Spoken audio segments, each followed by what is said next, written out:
गुरु प्यारी सत्संग जी, आप सभी को प्रेम भरी राधा स्वामी जी। सत्संग जी देखिए, नामदान लेने के बाद हमारे अंदर जो बदलाव होने चाहिए वह किस प्रकार है। यदि हम नामदानी ही सत्संगी है और संत सदगुरु प्यारे महाराज जी बाबा जी के दर्शन किए हैं तो हमारे अंदर क्या क्या बदलाव होने चाहिए, यह बात विशेष ध्यान रखना चाहिए। यदि हमारे अंदर इनके बाद भी बदलाव नहीं हुआ या हमारे अंदर नर्मता, प्रेम, दया ये वचन नहीं आए, अगर ये गुण प्रवेश नहीं करे तो हम फिर बेकार हैं, जो कि हमने नामदान लेने के बाद भी हमारी ज़िंदगी को यूं ही गंवा दिया या हमारे जीवन को बेकार कर लिया। तो इस वीडियो में अंत तक जरूर बने रहिएगा और देखिएगा किस प्रकार से हमारे अंदर कौन कौन से गुण होने चाहिए जो कि हमें एक सत्संगी के नाते उन्हें अपनाना चाहिए और उन्हें अमल में लाना चाहिए। तो चलिए हम चलते हैं आगे। सत्संग जी, नामदान लेने के बाद भी यदि कोई किसी का दिल दुखाता है, किसी को बुरा कहता है या किसी की वजह से किसी की आंखों में आंसू आते हैं या फिर आप कोई से गलत वचन बोलते हैं या किसी दूसरे को नीचा दिखाते हैं, उसका अपमान करते हैं और अपनों को श्रेष्ठ समझाते हैं और किसी के साथ भेदभाव करते हैं, तो परमात्मा से शिकायत करता है तो समझ लेना कि नामदान लेने के बाद भी उसने नामदान नहीं लिया। नामदान लेने का मतलब सिर्फ नाम जपना ही नहीं या सिमरन करना ही नहीं, बल्कि अच्छे कर्म करना भी होता है। दूसरों के बारे में कोई कमियां निकालने से पहले अपने दिल का हुजरा साफ कर लिया करो, यानी कि किसी और के बारे में कुछ गलत कहने से पहले स्वयं को देख लेना चाहिए कि हम कैसे हैं।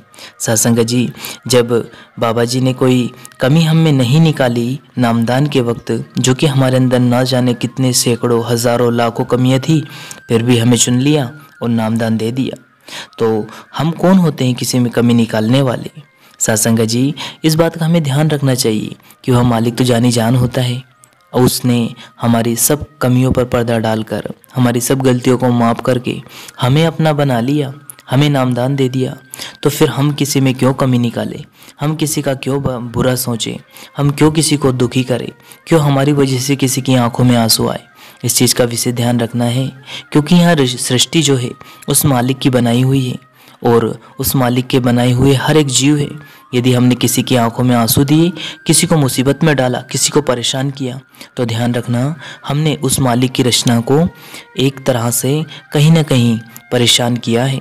वह दुनिया दाता दयाल की है, उसने बनाई है। यदि हमने उससे छेड़छाड़ी की है तो समझ लीजिएगा हमने उस मालिक के कार्य में विघ्न डाला है।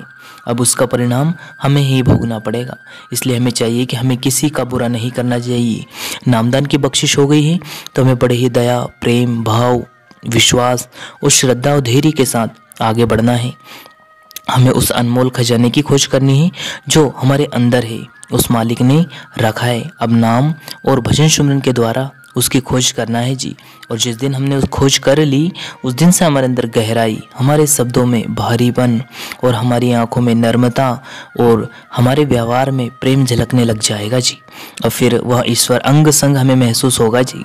सत्संग जी, इसलिए हमें चाहिए कि अगर हमें नामदान की प्राप्ति हो चुकी है, यदि हम सत्संग में जाते हैं, सेवा करते हैं, गुरु पर विश्वास करते हैं, तो हमें कभी किसी का बुराई या किसी की भी निंदा नहीं करना चाहिए, इनसे परहेज करना चाहिए, क्योंकि संत मत की यह असूल नहीं है। संत मत बहुत ही अच्छी रूहानी तरक्की के लिए बहुत अच्छा रास्ता है।